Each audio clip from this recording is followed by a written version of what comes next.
Edge of Fate's almost here. I know some of y'all are ready and fiending for grinding out that new content. I know I am. But again, before we even get into that, we need some proper builds to properly execute the content. So today, as a Titan main and my Titan brothers out there, I brought 3 builds for y'all. 2 of them are revolving melees because again, Titans are king of melee as much as the Hunters are trying to take that title from us. And one of them is very, very niche, but if it works very well with the artifact mods, it's going to be pretty nice for DPS and basically make you a tank. So I'm kind of looking forward to see how that build plays out with all the artifact mods. So it's going to be juicy. So hopefully you all enjoy this. Be sure to like, comment, subscribe if you do. Now, getting on to the first build for Solar. To some of my veteran Titan mains out there, some of you might recognize this build. However, those of you that don't, this is going to be the Bonk build. This revolves around Synthoceps and Throwing Hammer from Hammer of Soul.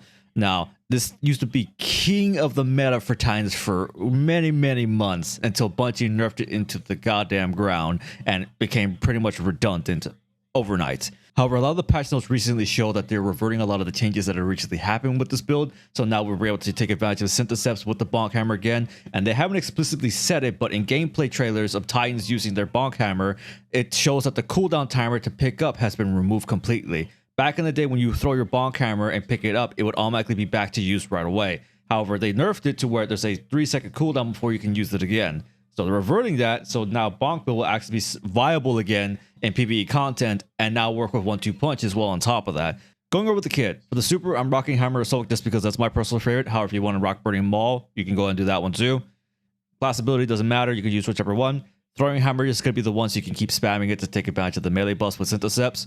For the grenade, I'm using Healing Grenade as a clutch healing option in case I'm getting low on health and I need to get a quick restoration. Pop it at my feet. For the aspects, I'm rocking Soul Invictus so that way I can create sunspots to increase my ability regen while also getting restoration every time I step into the sunspot. Again, added cushion for survivability. We're going to be in the fray a lot. We need as much restoration as we can to stay alive. The second aspect is going to be Roaring Flames to buff up our solar ability damage overall for the kit. It's actually being buffed in the next episode from a potential max of 73% all the way up to a 200% max at ×3. And I think to note with that is that it's no longer decreased while using 1-2 punch or Synthoceps. So already we can pair 1-2 punch and Synthoceps with Roaring Flames to increase our max damage potential with the melee to even higher than what it was now. Even higher than it was in Season of the Haunted. So it's going to be juicy. For the fragments, I'm rocking Ember of Mercy so that way I can get restoration from picking up fire sprites, added cushion. Ember of Torture so that I can get radiant whenever hitting enemies with a melee. Ember of Searing so that whenever I defeat scorched targets, I can create a fire sprite, which will also play into Mercy so I can get restoration. And plus, because of our Bonk Hammer scorching everything, that'll also play into that as well. Ember of Empyrean is the final one, so that way whenever getting solar weapon or ability final blows will increase the duration of restoration and keep it up longer. Now this one is subject to change. You can change this to whatever might fit your build a little bit better. I personally like this one just to keep up restoration at all times. Although if you feel more comfortable just relying on the sunspots and the fire sprites that you're making, you want to use something else, go ahead with that. Now, with that being said, the exotic that I'm pairing with this is Synthoceps because you can't go wrong with Synthoceps with this build. You're going to be constantly into the fray, so you'll get the damage increase and super increase as well in case you're using Hammer of Soul or Burning Maul. You get that increase to the super damage as well, which is just a nice little added benefit for DPS or just add clearing potential. And remember, the damage buff from Synthoceps does not reduce Roaring Flames damage output, nor does 1-2 punch. So pairing those 3 together is going to be key to max out our max damage potential with the Bonk Hammer itself. So with this build, you want to capitalize on that melee damage. You want to rock a 1-2 punch shotgun. Anyone will do. If you really want to min-max the potential, Swordbreaker from Crota's End is going to be the best shotgun in the entire game just because of the Cursed Thrall origin trait pairing up very well with 1-2 punch. Ideally, you can rock that with Pugilist, you can rock it with Demo. The main thing is that you want a 1-2 punch shotgun to capitalize on the buffs. On screen here, I'll be showing the max damage potential you could get with everything stacked up together. So it's going to be pretty nice. Now for the energy slot, you want to use a solar weapon to capitalize off Incandescent. Anyone will do. Ideally, Heal Clip Incandescent one would be nice so that way you can capitalize on healing potential. But whatever one that has Incandescent, you'll be fine with that one. Now the heavy of choice that I'm using is 1K Voices just because of that scorch damage applying on enemies, the explosion. That way if I get any eliminations with that, we'll also create fire sprites. And just because 1K is a pretty nice damage buff, I don't know how good it will be in the next episode, but that's just the one I'm pairing with that. Heavy choice is up to you for what we want to use. If you want to use a DPS option, you can go with Heathen Vengeance as well, or whatever case might fit for you. Ideally for the stat spreads, you want to focus on having 100 melee, 100 grenade, and 100 health. I believe with that stat spread, you will be able to survive a lot of tanky encounters without having to worry about your health too much. Now, if you prefer to rock the weapon stat over the health stat, you can go ahead on that one as well if you want to just focus on more DPS situations too. But I think the health stat overall would just be a bigger benefit to that. These are the mods that I'm rocking with the build. However, some mods are going to be changing in the next episode, so keep in mind some things are subject to change. If you want to copy this, the dim link should be down in the description, so just keep an eye out for that. For artifact mods to pair with the solar build, you ideally want to look for Fever and Chill, so that way precision hits with solar weapons grant you ranges for increased damage buff, and Radiant Shrapnel, so that way dealing sustained weapon damage while radiant or defeating a scorched target with a weapon causes them to explode, releasing solar projectiles to deal damage and scorch on impact, which will also play into Fire Sprite generation, allowing us to keep restoration longer, and again just helping us be unkillable. And for those Titan mains out there that care about drip, this is the drip that I'm wearing. If you want to copy it, go ahead. Now moving on to my favorite, Strand. Strand Titans, we about to be eating good this episode. For those of you that have never played Strand Titan, we're focusing on melee damage and health restoration while giving ourselves Woven Mail, so that way we are just unkillable tanks that are just destroying everything that we're going in their path. And the benefit of this build is that it's very, very fast paced. You got to keep up your ad clearing to max efficiency. So for those of you that never used Strand, it's going to be a little bit tough here, so just keep in mind of that. For those of you that have main Strand Titan, you guys know that this build, once you've mastered it, is peak destruction and uptime for abilities. You are just unkillable. You're having buffed increased melee damage. It's insane. Super, of course, rocking Blade Fury. Barricade can be whatever you want. Frenzy Blade for the melee, and plus we get the 3 charges. For the grenade, we're using the grapple grenade to get the melee damage increase from the Exotica pairing with this build, as well as Banner of War, because that damage increase all stacking together is going to be insane. For the first aspect, we're rocking Into the Fray, so that way whenever you destroy a tangle, you get Woven Mail, and while you have Woven Mail up from any source, you get increased melee regeneration rate with this build. So that way we have max uptime to get our melees back as fast as possible. For the second aspect, of course, it's going to be Banner of War to periodically heal you and nearby allies while also increasing melee and sword damage, on top of increasing the speed for the amount of enemies you have killed while Banner of War is active. For the aspects, Thread of Transmutation, so that way you can make tangles while defeating enemies with weapon final blows with Woven Mail. Thread of Fury, so that way tangles grant melee energy whenever throwing them at enemies. Thread of Warning, so that way picking up an overpower grants you Woven Mail. And then Thread of Generation to generate grenade energy whenever you deal damage. The key exotic that I'm pairing with this is Wormgod's Caress. I know a lot of you are looking at me like, why not use Synthos? I hate Synthos for this build, okay? Because of the fast-paced action and the amount of ads you're clearing out all the time, you're not going to be able to take advantage of Synthoceps all the goddamn time, okay? It's not feasible. Plus, Wormgods is a higher damage buff overall. While yes, Synthos has a nice buff to the super damage as well, Wormgods to me is better because you're trying to capitalize on melee damage overall. Plus, Wormgod's Caress's melee damage bonus is being increased from 275% to 400%. That cannot beat Synthoceps 165%. I'm just telling you right now, at the max potential, you're going to want to take advantage of this, all right? It's going to happen, okay?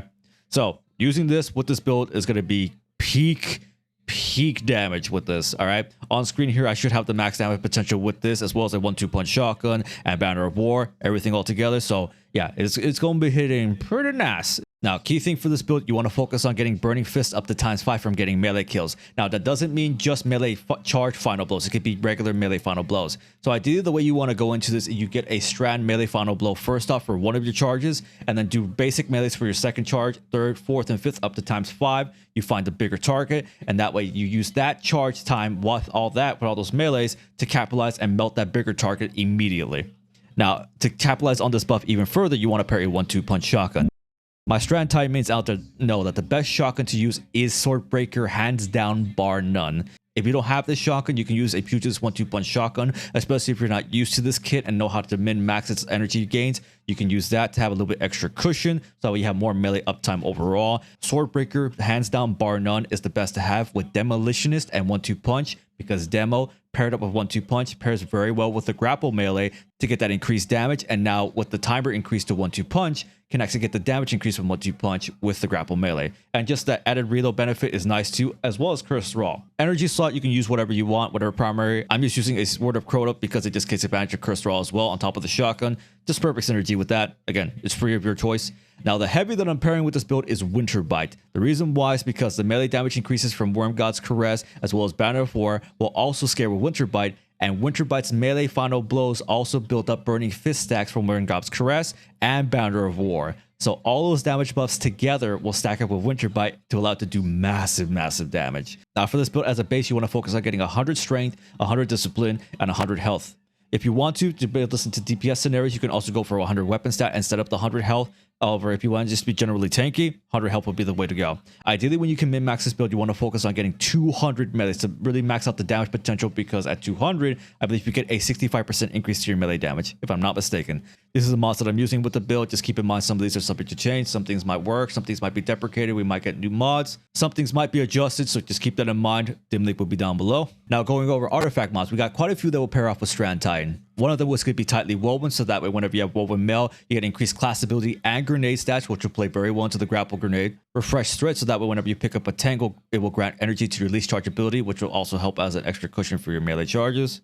Threaded blast, so that way if you destroy a tangle with your strand shotgun, if you're using sword breaker, will increase the radius of the explosion and its damage. Tangle web for creating a suspending blast whenever you generate a tangle by defeating a strand debuff target. The biggest one is going to be shield crusher, that will increase your melee recharge rate and increase your melee damage for having woven mail active. This one is going to be the king for this build. So if you can get this one, like by the time of the day 1 raid, this is going to be crucial for this build if you were going to capitalize on it, okay?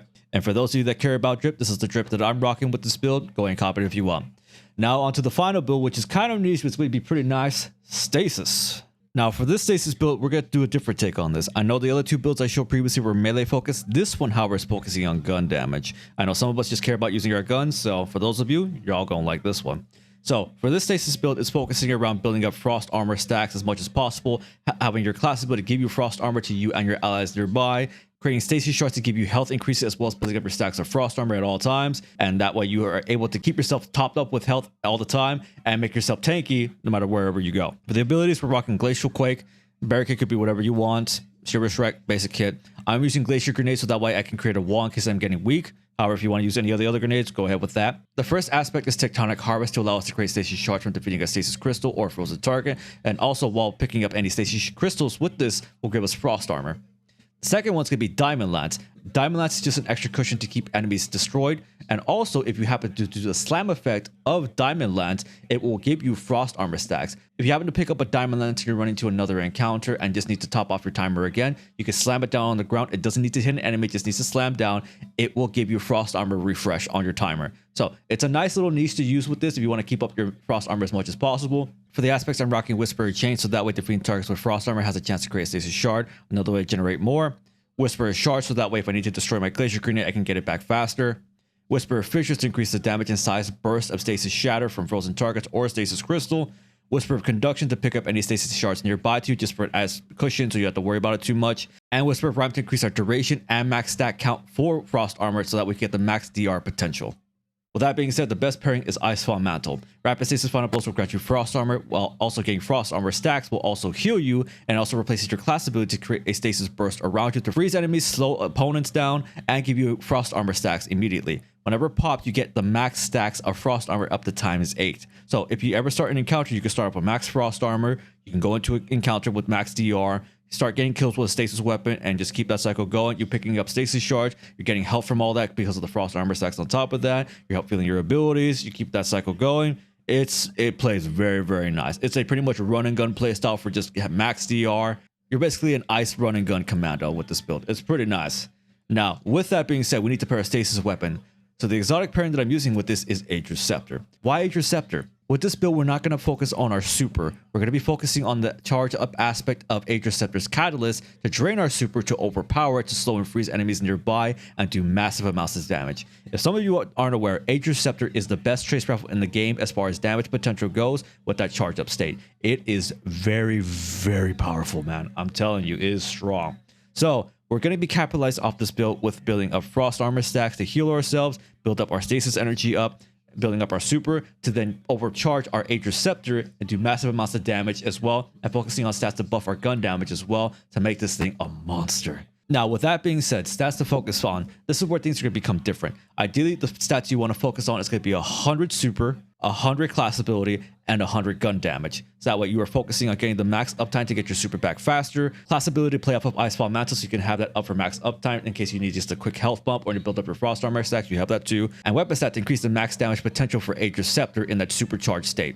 Now, for the overinvestment, you want to do it on gun damage to increase Aegis Scepter damage as much as possible. I mean, already it does massive damage. If you can increase that even more so than it already is, it might make it a meta option for DPS situations. I'm just saying. For an energy weapon, you can use whatever weapon you want, whatever pairs. There's not really much choice for that. For the heavy slot, if you happen to have the Chill Inhibitor Sir sold a while back, use that one. You'll be perfectly fine. It will rock well with stasis.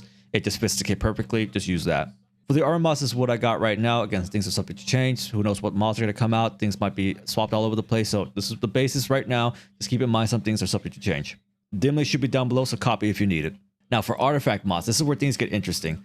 For this one, again, you want to focus on Fever and Chill so that way rapid precision hits with stasis weapons grants Frost Armor. Another way to build up Frost Armor stacks, you can keep healing yourself. One with Frost so that way your stasis weapons gain increased reload and stability while you have Frost Armor. This is a nice added benefit, especially for your stasis heavy, so you're rocking that as well. Frost Renewal to release a stasis freezing burst around you to nearby combatants and give you and your allies Frost Armor whenever you hit critical health. And Frigid Glare to allow your stasis weapon final blows to cause a freezing burst while you have Frost Armor. This is my kind of sleeper pick. I'm kind of excited to see this one for the day one. If day one for the DLC happens to be a bit rougher and doesn't allow for a lot of melee combat, I have this one in the back pocket that I will be using. So yeah, keep an eye out for this one. This might be a meta rotation for a lot of DPS situations in the future. And with that, that is all the builds I've got for you today. Hopefully you guys enjoyed this video. I'm looking forward to the Strand build personally a lot. Solar's going to be nice too, just for a change of pace. And the Stasis one, I actually think will be a very meta option. I'm probably going to take this into the day one raid just to see how it goes if I have a team for it.